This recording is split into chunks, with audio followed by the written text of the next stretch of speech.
Hello friends, welcome back to my YouTube channel. अगर आप channel पे नए हैं तो चैनल को सब्सक्राइब कर लीजिए। अगर आप ताती ततवा समुदाय से हैं या फिर आपको जो है कोई फ्रेंड ताती ततवा के है, कोई भी रिश्तेदार आपको जो है ताती ततवा के बच्चे, अगर आप कोई भी सरकारी फॉर्म भर रहे हैं, उनके लिए वीडियो बहुत कारगर होने वाला है। बहुत ही लाभकारी सिद्ध होने वाला है। जैसा कि आपको पता है कि बिहार सरकार ने बीएसएससी बीएसएससी के वैकेंसी के रिगार्डिंग एक लेटर जारी किया है। तो आप उसको ऐसे नहीं लेकर के चले। अगर आप ताती तत्वा हैं तो ये ओवरऑल जो है आपको समझना होगा कि अगर आप कहीं भी कोई भी फॉर्म भरा हुआ है या आप फॉर्म भरने वाले हैं तो उस आपके लिए बहुत अर्जेंट नोटिस है। अगर आप रेलवे का कोई भी फॉर्म भरा हुआ है या फिर केंद्र सरकार का कोई भी फॉर्म भरा हुआ है या फिर बिहार सरकार का कोई फॉर्म भरा हुआ है सरकारी नौकरियों के लिए, तो आप जो है इस लेटर को समझिए। 4-5 मिनट आपको समय आराम से देना पड़ेगा, क्योंकि आपकी लाइफ की बात है। नहीं तो आपको फिर या तो कैंडिडेचर रद्द हो जाएगी या तो आपकी कैटेगरी यूआर में चली जाएगी। तो ये लेटर जो कहा गया है कि जो केस था, इसकी पृष्ठभूमि हम लोग समझ लेते हैं। बिहार सरकार ने ताती ततवा समुदाय को एससी कैटेगरी में, पहले ईबीसी में आता था, बीसी 1 में आता था, तो बीसी 1 से उठा करके सीधे एससी कैटेगरी में डाल दिया। और आपको पता है कि जो शेड्यूल्ड कास्ट और शेड्यूल्ड ट्राइब के लिए जो आयोग बना है, उसमें किसी जाति को इंक्लूड करने के लिए या एक्सक्लूड करने के लिए पार्लियामेंट्री अथॉरिटी की ज़रूरत पड़ती है। उस पर कॉन्स्टिट्यूशनल अमेंडमेंट होते हैं।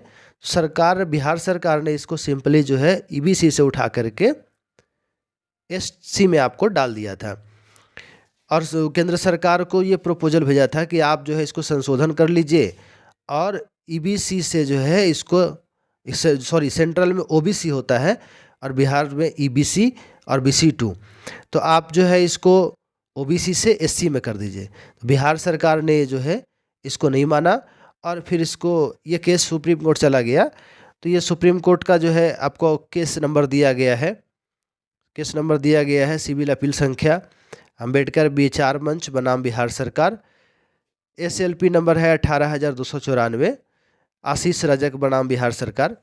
तो ये जो सुप्रीम कोर्ट ने क्या ऑर्डर दिया कि आप जो है बिना सेंट्रल के अप्रूवल के आप किसी जाति को ओबीसी से या ईबीसी से आप जो है एससी में नहीं डाल सकते। तो बिहार सरकार को आदेश किया कि आप फिर से वापस इसको पुनर्स्थापित कीजिए एससी से ईबीसी में। तो जो आपकी जो समरी क्या है कि अगर आप एससी का सर्टिफिकेट बना करके कोई फॉर्म भर रहे हैं या भरा हुआ है, तो आप जो है अभी बिहार में फॉर्म भर रहे हैं तो ईबीसी का सर्टिफिकेट बना लीजिए, और सेंट्रल में कोई फॉर्म भर रहे हैं या भरे हुए हैं तो आप ओबीसी का सर्टिफिकेट बना करके अपने पास सुरक्षित रख लीजिए। नहीं तो आपकी जो कैंडिडेचर है वो या तो रद्द हो जाएगी या तो आपको अनारक्षित में अनरिजर्व कैटेगरी यानी जनरल में आपको डाल दिया जाएगा। तो ये जो नोटिस है ताती ततवा समुदाय के लिए अर्जेंट नोटिस है। आप इसको सीरियसली लेकर के, अगर आपकी कोई दोस्त है, आपके कोई चाहने वाले हैं जो ताती ततवा समुदाय के लिए है, तो उनको ये वीडियो जो है शेयर ज़रूर करें, क्योंकि उनकी लाइफ से रिलेटेड ये नोटिस है। रेलवे ने यह मौका भी दिया था कि अगर आपको जो है एससी में कोई फॉर्म भरा हुआ है, एनटीपीसी टेक्नीशियन, आरपीएफ, मिनिस्ट्रियल, कोई भी फॉर्म अगर आप एससी कैटेगरी में डाले हुए हैं, तो रेलवे ने एक ईमेल आईडी जारी किया था कि आप उसको ओबीसी का सर्टिफिकेट एनसीएल, ओबीसी एनसीएल का सर्टिफिकेट बना करके दिए गए ईमेल आईडी पे आप उसको पीडीएफ में स्कैन करके भेज दें। तो बिहार सरकार ने बीएसएससी के, जैसे कि आपको पता है कि जल्द में एग्ज़ाम के डेट नोटिस करने वाला है, तो उसके रिगार्डिंग आपको ये बताया गया है कि आप अगर ताती ततवा के हैं तो ईबीसी का सर्टिफिकेट, ईबीसी एनसीएल का सर्टिफिकेट आप बना करके अपने पास रख लें। ज़रूरत होगी तो आपको मांगे जाएगी। और उसके लिए आपको एक अलग से पोर्टल खोला जाएगा। जैसे रेलवे ने खोला था, वैसे आपको बिहार सरकार भी एक पोर्टल खोलेगा कि आप जो है एससी के जगह पे एनसीएल का सर्टिफिकेट बना करके बिहार सरकार के पोर्टल पे डालेंगे। तो आज के लिए बहुत बड़ी नोटिस थी। आज के लिए इतना ही।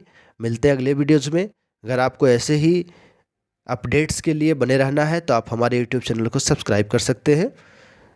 तो आप अपना ख्याल रखिए। Thank you.